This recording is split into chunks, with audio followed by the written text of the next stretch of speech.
নিউজিল্যান্ডকে গুড়িয়ে দিয়ে ফের চ্যাম্পিয়ন হলো ভারত। টি-20 বিশ্বকাপে এ নিয়ে তৃতীয় শিরোপা জিতল টিম ইন্ডিয়া।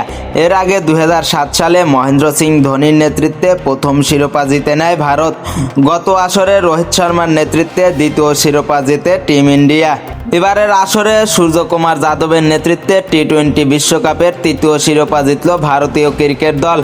ভারতের আহমেদাবাদের নরেন্দ্র মোদী স্টেডিয়ামে প্রথমে ব্যাট করে 5 উইকেটে 255 রানের রেকর্ড গড়ে ভারত। টার্গেট তাড়া করতে নেমে 19 ওভারে 159 রানেই অল আউট হয় নিউজিল্যান্ড। দলের হয়ে সর্বোচ্চ 26 বলে 2-4 ও 5টি ছক্কার সাহায্যে সর্বোচ্চ 52 রান করেন টিম শিপার।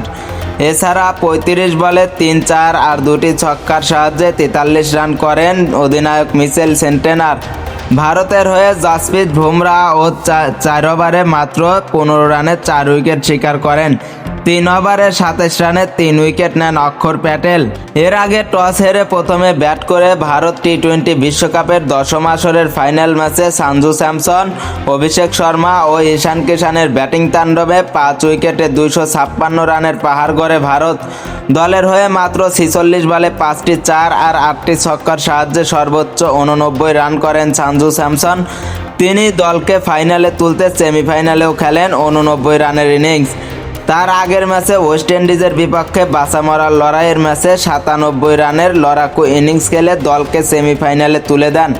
আজ ফাইনাল ম্যাচে ইনিংসের শুরুতে ব্যাটিং তাণ্ডব চালিয়ে মাত্র 21 বলে 6টি 4 আর 3 ছক্কায় 52 রান করে ফেরেন অভিষেক শর্মা। 3 নম্বর পজিশনে ব্যাটিংয়ে নেমে 25 বলে 4টি 4 আর 4টি ছক্কার সাহায্যে 54 রান করে ফেরেন ঈশান কিষান। ইনিংসের শেষ ওভারে তাণ্ডব চালিয়ে 3-4 আর 2 ছক্কায় 24 রান আদায় করে নেন শিবম দুবে। তিনি মাত্র 8 বলে 26 রানের বিধ্বংসী ইনিংস খেলেন।